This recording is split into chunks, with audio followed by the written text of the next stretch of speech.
वाह वाह अरुणल बेला जी, का गावत र का बजावत र भाई, गजब हिलावत र तू। ये सब कुछ हम देखले रहनी है, लेकिन होई तार फुफुनी धो के हिलावल आज देखनी है। तारा बुझाते नहीं खे कि ये कहाँ होला। हाउ मंच ना हो, ये मृदंग ताल के मंच हो। ये मंच के भाव अलग होला, लेकिन नचलो हो तो बड़ा अच्छा लागल। चलिए आज हमने के अरुणल बेला या हमारा हरेंद्र करुण व्यास के साथ माई दुर्गा के पचड़ा के गीत के दुगोला होके जा रहल बा। आज ऐसा मुकाबला होई नो कि धोती फार मुकाबला होई। बड़ा सुघर गाना गौले हो, लेकिन का कहे के बाद तने हमने के कलाकार से परिचय हो जाए। हमारा साथी सहयोगी कलाकार बेंजू पर हमारे बबुआ सूरज कुमार साथी, वो बगल में बैठल हमारे वीरेंद्र माझी जौन बड़े, वो पखाउज के 1 नंबर वादक बड़े। अकर बाद हमारे लड्डू लाल प्रमुख छोट भाई सुपरस्टार पखाउज ताल और नाल बजा वादक। बगल में हमारे परम प्रिय शिष्य वीरेंद्र निराला, बबुआ हमारे शुभम जी, बगल में बैठल हमारे बबुआ पिंटू कुमार जी, और कलाकार रिकॉर्डिस्ट हमारे परम शिष्य हमारे बबुआ मंजय मसीहा व्यास के सौजन से ही हो रहा बा। रुआ लोग से हथजोरी रही कि ये पचरा सुने, आई दोनों भाई के दुगोला से आनंद ले हैं। ओम जयंती मंगला काली भद्र काली कपालनी, ओम जयंती मंगला काली भद्र काली कपालनी, दुर्गा क्षमा शिवा धात्री, स्वाहा स्वाधा नमस्तुते। भाई हमारे बारा बनिया माई के पचरा गौले हो। लो अरुणल बेला जी अपना गीत के जवाब सुनो, ध्यान दो तने। वाह कहवा से आवली सातों महीना सीताला मैया नावाला खन देवी,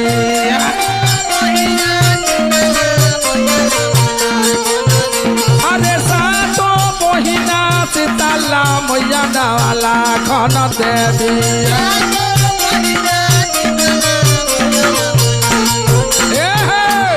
कहवा से आवे भैरो भाई मैया नावाला खन देवी, कहवा से आवे।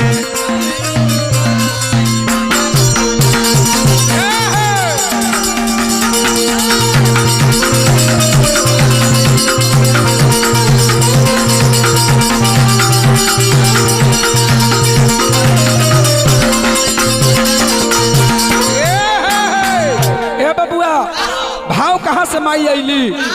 इस संसार में 2 जना बड़का भक्त भैले। एगो भक्त भैले रहसु भगत, माता जी के परम भक्त जे कमरू से माई के बोलवले। आ उनहु से पहले एगो हमनी के दुसाध वंश में हीरामन भगत रहले। कवि के भाव का भइल तो कंवरू से आवली सातों महीना सीताला मैया नावाला खन देवी, महीना सीताला मैया नावाला, अरे सातों महीना सीताला मैया नावाला खन दे, अरे सातों महीना सीताला मैया नावाला खन। कमरू से मोहरंग से आवे भैरो भाई मैया नावाला खन देवी।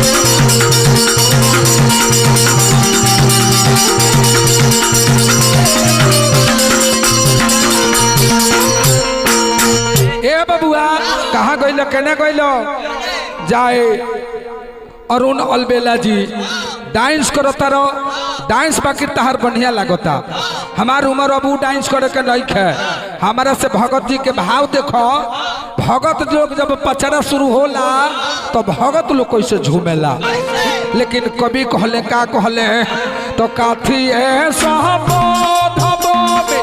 सातो महीना सीताला मैया नावाला खन देवी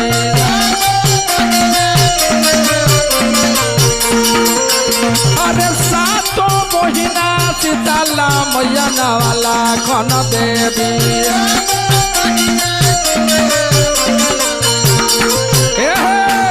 कहवा बैठब भैर भाई मैया नावाला खन देवी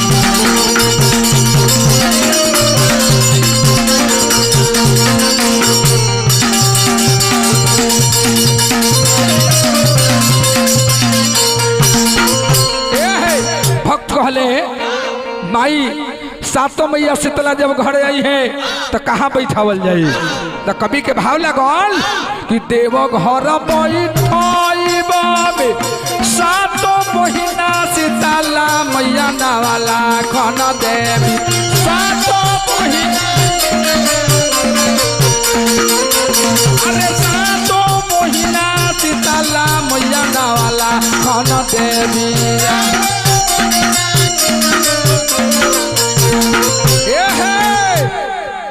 दुआरे बैठब भैर भाई मैया नावाला खन देवी दुआरे बैठब भैर भाई मैया नावाला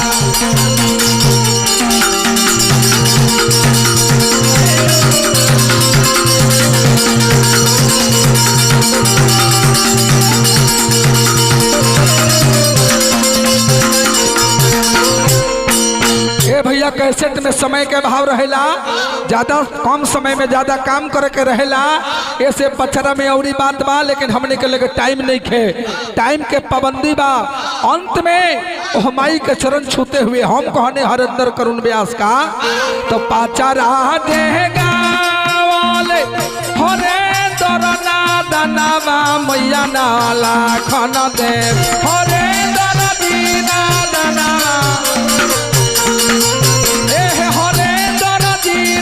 दनावा मैया नाला खन देवी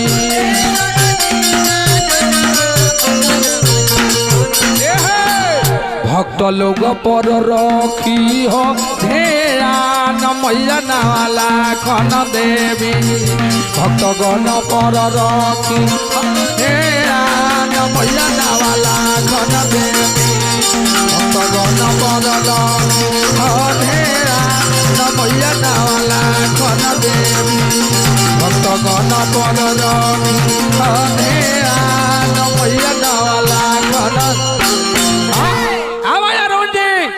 अब जौन रुआब में गौले बनी वो रुआब में पचरा गा के देखावो है जौन फुफुनी हिलावत रहो फुफुनी हिलावला से काम ना पड़ी आई गाना कैसे होला माई के पचरा कितना दर्द में होला उ सुनावा आवो आवो आवो जल्दी आवो।